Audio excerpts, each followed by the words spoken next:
Welcome back indeed, guys, for some more Path of Exile and the endgame. So this is part 2 of our endgame guide, but also technically part 12 of the complete walkthrough, which includes the campaign. So the whole goal of Path of Exile's endgame is really to kind of do these maps. Now, you can do a lot of different things in terms of the endgame. Sometimes some people's endgames is literally just to flip items. That's all they enjoy doing. They like to just do non-actual gameplay content that would be actually killing monsters. There are lots of ways to actually play Path of Exile, and it's kind of up to you on what you want to do. Do you want to farm bosses? But before you get to the point of being able to do that, you're going to need to farm up currency.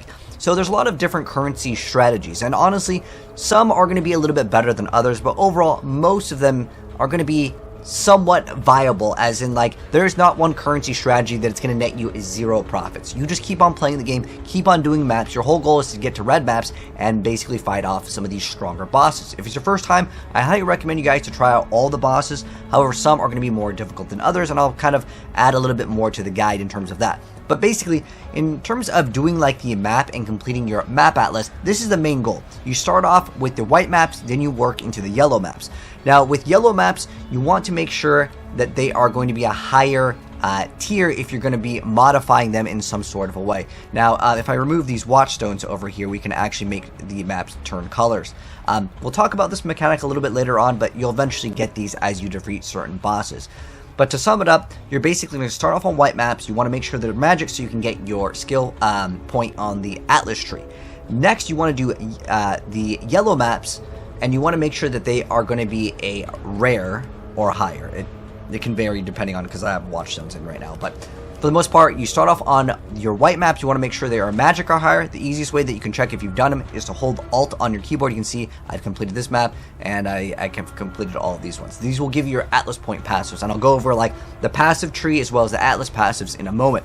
But basically, your whole goal is to try to complete every single map, as these are tied to your Kyrac rewards, as well as it's kind of like a season journey if you play Diablo. Your whole goal is basically to get these favored map slots that you can kind of select the map that you really want to do. You can do just any specific map that you want to and just farm that one map if you want to. You can do a lot of different things in Path of Exile. That's the cool thing with this game, is you have so many different options, especially with the Atlas passive. Now, I'll go over this in depth later, but for the most part, I want to go ahead and go over gear and upgrades. So, starting right off, normally for my playthrough, I just show you guys literally everything, but I feel like it's redundant to show the lab again. If you guys haven't seen the lab and haven't done it before, and you didn't maybe follow this guide from, like, let's say part 1, you're just wanting to watch the endgame. If you guys haven't done your first and second labs, do those, obviously. Once you get to the endgame, once you're about like level 70-ish, because you can get to 70 quite easy, your whole goal is really to start doing these labs. I have all these recorded, and I'm just going to kind of play them, and I'm just going to mention certain things, as it's kind of redundant to go ahead and show the lab again and again. So here is the third lab that I did, and I just kind of have these other videos that I'm just going to kind of play while I talk about what's actually going on. So this is just the third lab. There isn't anything special with it. I'm literally just doing the lab. Again, it's the same thing. You go in, you fight Izaro, you have to fight him 3 different times, and then I did it again.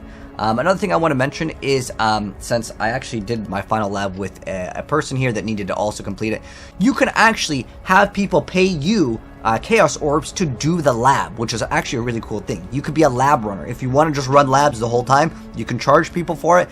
This build is relatively easy as long as you do not get hit by Izaro. This is a skill issue thing, okay? It doesn't matter how much evasion rating you have. If Izaro hits you and you're playing an evasion build and you have 99% chance to not get hit, or 80% chance not to get hit, and he hits you, that will kill you. That's the thing with Izaro, is you either need a high armor, and our build doesn't run off of armor. There's several different ways that you can build your character in Path of Exile, but basically, yeah, you just do the lab, and when you complete the lab, you'll get the extra points. Now, where do you put these points in? I will show you guys in a moment via the skill tree, but I'll just go ahead and show you guys really quick. So I put my skill points over here, and don't worry about the tree. I'll go over the tree in an in-depth thing in just a moment here. I just want to give you guys the rundown. So first off, I think we got Tailwind and Ricochet already for the first 2 labs. The third lab, I like Endless Munitions, and for the fourth one, I like to get Focal Point. And then as far as the jumps go, we'll go over that in a second, so don't worry. Now on top of that, after doing your lab, you want to keep on doing some maps. I think the last lab, they actually want you to be, what is it? They have like a recommendation, I think at like 75 or something like that. But you could do it whenever. Just do it at your own pace. I mean, look at my life over here. I had 3.8k, and now I'm a little bit higher. Generally, evasion builds will just have lower life. That's just kind of how the game works. So if you see other Path of Exile builds and they have 5k life, the difference between having 5k life and 4k life, normally you'd be like, oh, he's got way more life, that build's obviously better. The thing is that you have to look at damage mitigation and understand how like evasion works versus just taking damage. That's just kind of how sometimes certain builds work. Someone could have 1000 HP and actually be tankier than a 4,000 or 5,000 build. It depends on if they're using like special items, and there's weird things that you can do in Path of Exile. So don't always go by just numerical what you see on screen, especially if you look at some of the people that are like one-shotting endgame bosses. Some of them have literally like 200 HP. They're doing really weird things to get these things. So this is just a mention of don't be discouraged if your build doesn't look the same. I actually have I just had like this 1-minute gameplay that I wanted to show off. This is on my earlier stages. All I have is this item called the Gull, and I highly recommend. It's a relatively cheap item. I'm just going to go ahead and go to the Path of Exile trade website just to verify real quick the price of this item. And this item that I definitely recommend, especially when you are just doing your early maps. If you can afford it, it should be pretty cheap. I'm going to double check for the price for you guys. It's like 4 Chaos Orbs. This plus Thunderfist are basically all you need to start cleaning out maps, just rapid fire fast. Look at how fast I'm doing this map. This one is a T16, so it's a little bit like harder, but like I'm just rolling through content. So you'll be able to see exactly what I'm using here in a second for my build. But I just want to show you guys like how fast you should be clearing these maps. If your build is not up to par and you're wondering like why is my damage not the same, it really comes down to earlier on all you need literally are just Thunderfist and the Gull, and you can start zooming through maps. If you're having trouble with survivability, my recommendation is do you have Grace on, because this is very important. This gives you a massive amount of evasion rating, and it makes things so much easier, because if the monsters cannot hit you, it doesn't matter what your HP is, you're just going to be rolling through content. Another thing I want to mention is check your resistances. Capping out your resistances is a very important thing over here. You can see I have everything. Now you'll notice my Chaos Res isn't really the greatest. If I pop my flask, I'll have a little bit more. I will eventually cap out on Chaos Resistance, so don't worry too much about that. It's more for like the endgame stuff or certain mechanics where you need Chaos Res, but to be honest, you can get away with basically very little Chaos Resistance in the very beginning of your early maps. Now, another thing I want to mention is getting some of these stones and doing certain things that require you to actually select these little buttons. So as you progress, and I'll talk more about this later, but you might notice that you're getting some of these little stones.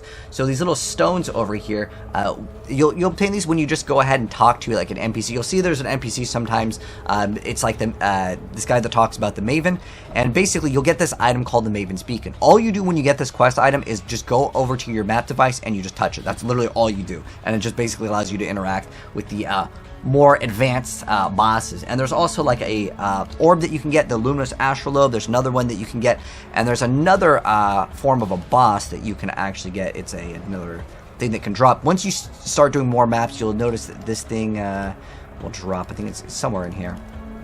So you'll get these invitations. If you want to do these invitations, you put them in, you hit activate. We'll go more in depth. That's going to be a very specific video that goes over how these new boss mechanics work, because those bosses need to be explained in a separate video. I don't want to overwhelm you guys with too much content, but there is just so much with Path of Exile. It's just way too difficult to explain everything. But again, just keep on doing maps. I don't know, what tier of maps that you're on, but don't go from, let's say, part 1 to instantly part 2 and expect to like be able to do like these red maps instantly. It's a progression. You have to be able to do all of these maps in kind of a series of progression where you do all of your white maps, then you do the yellow maps, then you do the red maps, and then after red maps, it's kind of up to you what you want to do. You could be a boss farmer. This build could be excellent for bosses actually, because you're going to get easy ways to get massive amounts of damage, but you still have to know how to actually fight the bosses, because some of them have a mechanic where you have to know what you're doing, otherwise the boss will one-shot you, or like if there's like a memory game mechanic, it's a little bit more complex.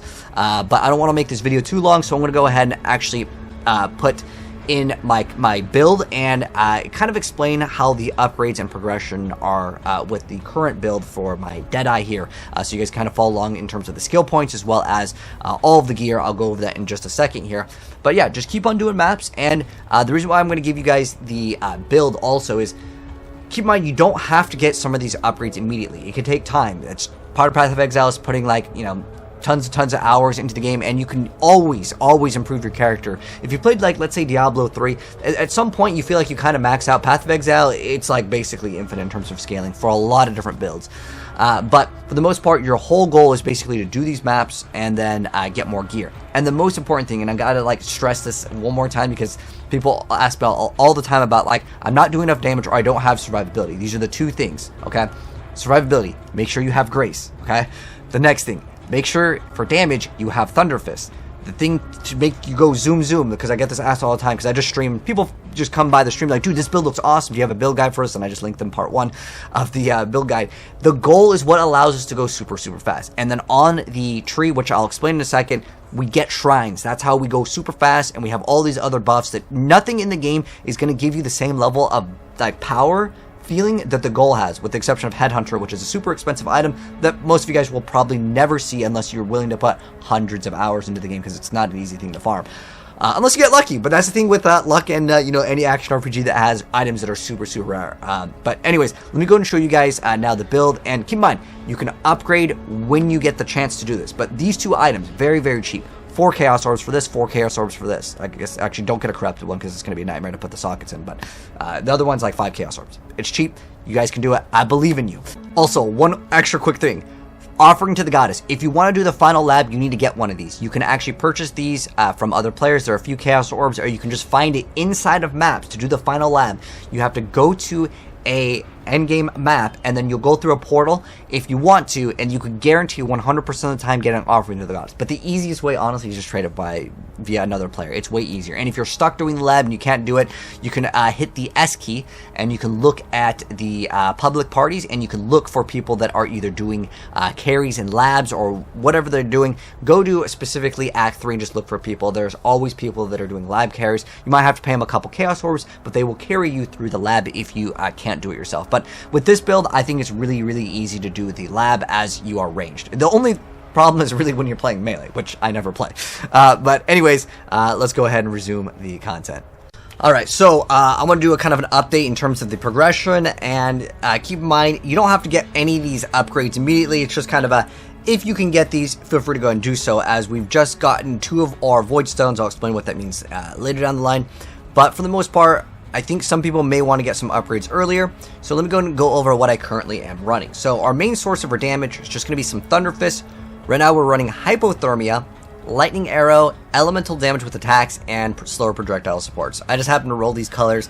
I'm going to swap off of it later, but I did get both my Watchstones. We did the Eater of Worlds and Searing Exarch with just these Thunder Fists. Now, I did get a 6-link. The 6-link doesn't really matter here. It was kind of some stuff I was testing. In fact, you can't even use Innervate on the bosses anyways, but what I have realized is Inspiration does work with Mirage Archer and with your Mana Forged Arrow. So here's what I would do. I would run Mana Forged Arrow support with Frenzy, Mirage Archer, and Inspiration. So those 4. Innervate is kind of optional. I don't even have enough strength to really utilize this. And I'm running Coaling Strike. This lets you kill something that is 10% or lower. Then in my bow right here, I've got Precision, Grace, Second Wind, Dash, Sniper's Mark, Mark on hit support. Then I've got Summon Ice Golem, Herald of Ice, Artillery Ballista, which I kind of just use to distract things, and then Tornado, which I manually activate. And then I'm running Blood Rage, just so I can get extra attack speed. It does drain your life if you do use it, just as a heads up. It can be dangerous, but it's kind of up to you. Do you want more attack speed, but you do happen to like lower your life, but you also get to leech some of it back.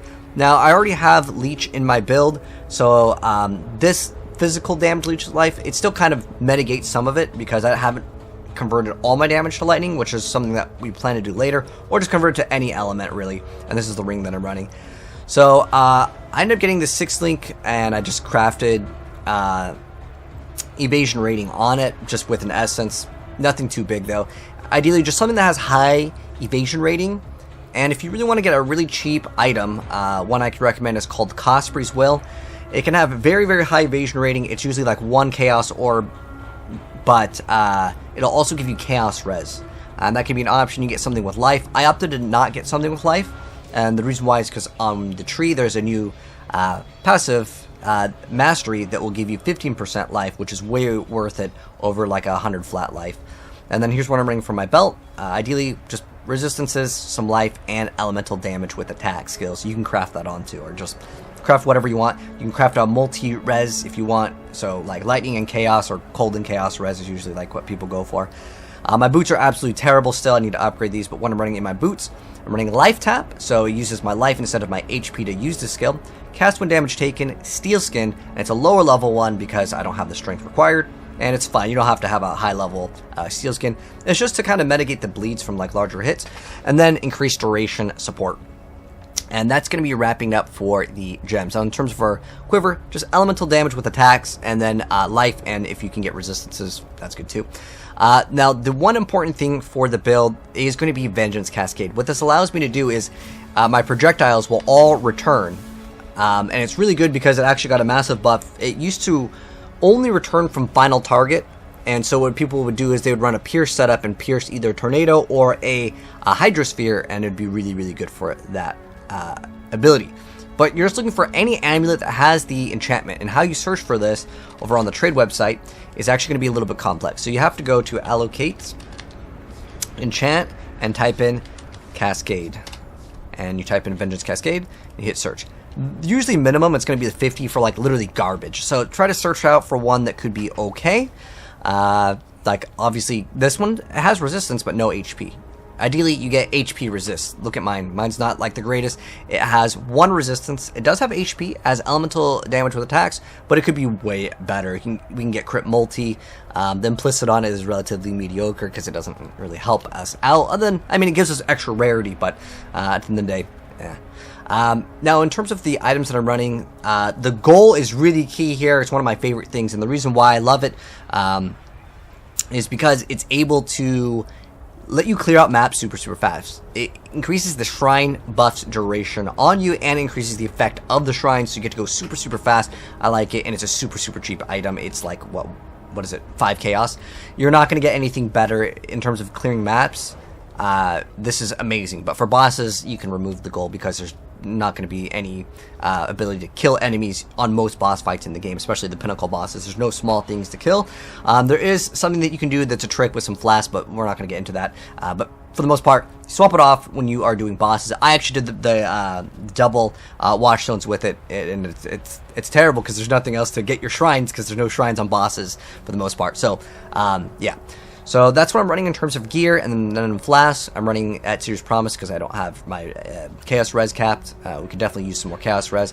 All of these will have an enchantment on them, so I just crafted. I'll probably end up making a video later that goes over this, but you just put it in here, and then in your crafting bench, use when charges reach full. It's really good because then I don't even have to activate any of my flasks now.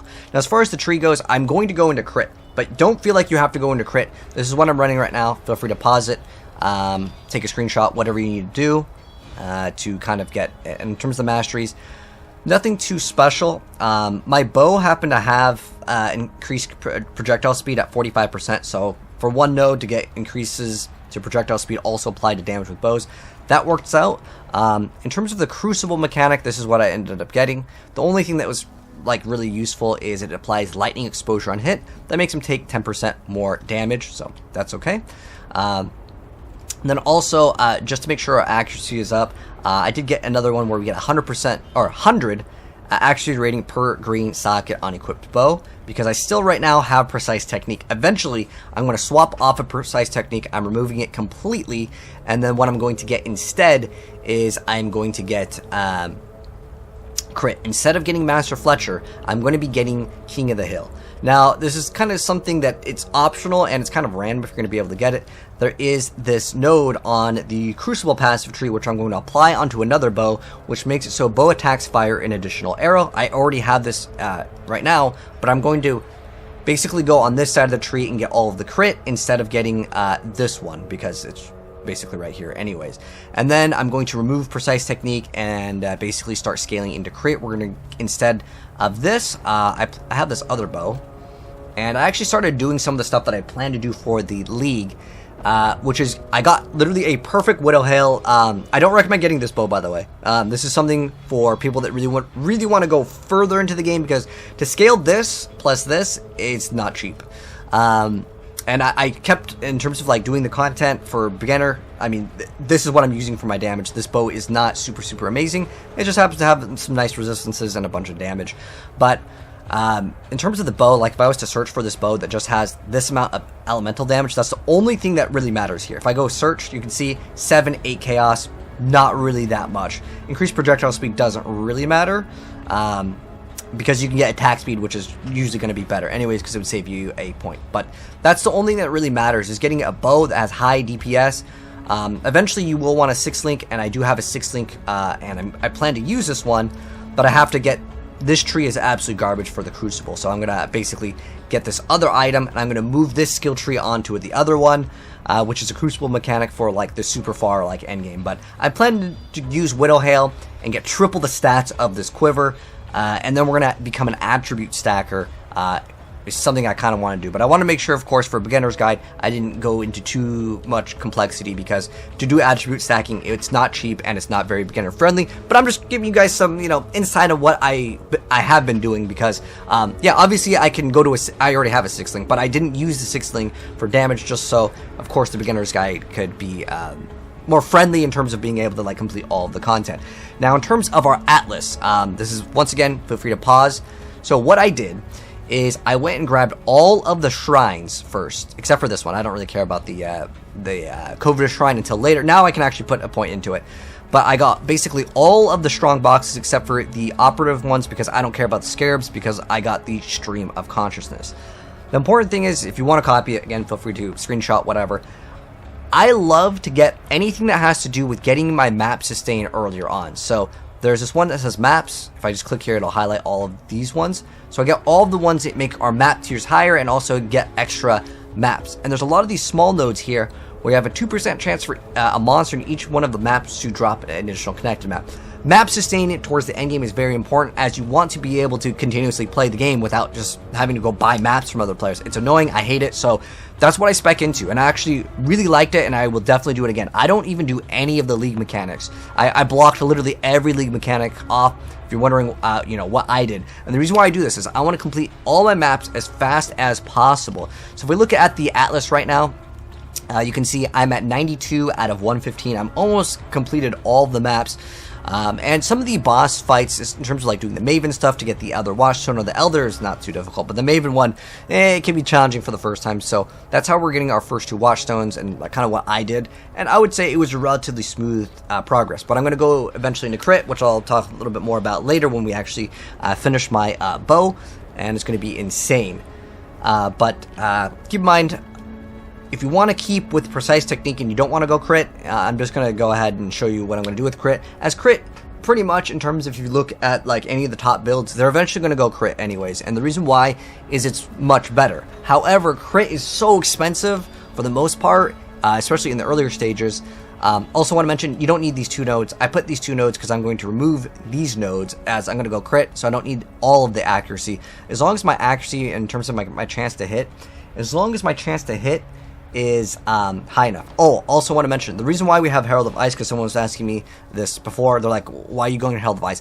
I'm literally going to Herald of Ice because I don't have enough mana reservation right now to actually throw on Wrath. I plan to throw on Wrath because I'm scaling Lightning, but I need some sort of cold damage to apply chill for my hypothermia, because I just happen to have hypothermia, and I really do like chilling the enemies, so it's okay. It just gets more damage. In terms of the bonus damage, it at the moment, at the time that I had like my sockets, because I haven't changed the color, we can actually benefit off of hypothermia as well, and I just needed some sort of cold damage. There's some cold damage here, so we could actually have swapped off of it. But in terms of our auras, still running Precision, Herald of Ice, don't worry about it, and Grace. So we're going to actually swap off of this. I'm going to get more mana reservation efficiency with this helmet that I have ready to go, called the Alpha's Howl. So what this does is it actually increases our mana reservation efficiency of skills. It always rolls the same, and we also have Cannot Be Frozen on it, which is a huge benefit in the game. You can also get freeze immunity to yourself by getting a capture. So if you capture Captain Tanner Lightfoot, which is going into the Coral Ruins, and you put inside of the map device, you throw in what's called a Divine Vessel. Do I have one? Do I have a Divine Vessel? It looks like a little like bottle, but you get a Divine Vessel, and you basically throw it in there, and you right click it. It'll be in here. You put it in, and you defeat the boss, and it'll give it to you. But yeah, kind of getting ahead of myself because there's so much stuff to kind of cover in terms of the endgame content. So feel free to take your time. Don't feel like you need to get all these upgrades or copy the tree exactly ASAP, as I've been playing many hours after the campaign. It's just something to give you guys kind of a reference on maybe what to do. I've actually already got my Watcher's Eye over here, which is another really good jewel, and what you were looking for is kind of increased attack damage while affected by precision. This is a really good item. It's kind of expensive, but you definitely don't need to get one that has like additional damage while affected by wrath, although I got it even though I wasn't even using it. It's just because like you can get one pretty cheap with just the precision. That's the one I would recommend to get if you have, I don't know, it's maybe like, let's check up the price. Actually, what is the price of that? Can I check up the price of this? So the only important thing is damage while affected by precision. The rest of the stats don't really matter. I got mine for a lot cheaper, but there's one you can get them for like anywhere from like 70 chaos. You can get one with just this. Now, if you want this, I got kind of lucky. Let's see if there's even one there. 15 divines. I did not pay 15 divines. Sometimes you get lucky and you can snipe an item for kind of cheap. But yeah, I'm not even using Wrath, so I didn't even get that extra bonus. But getting a good Watcher's Eye that has like triple stats, that can be very pricey as well. But I'll go more in depth about anything. But I just want to give kind of like a blanket understanding of like my tree and what I've done in terms of the progression. This way, you know, you'll have some sort of like a reference. But anyways, that's gonna wrap it up for this.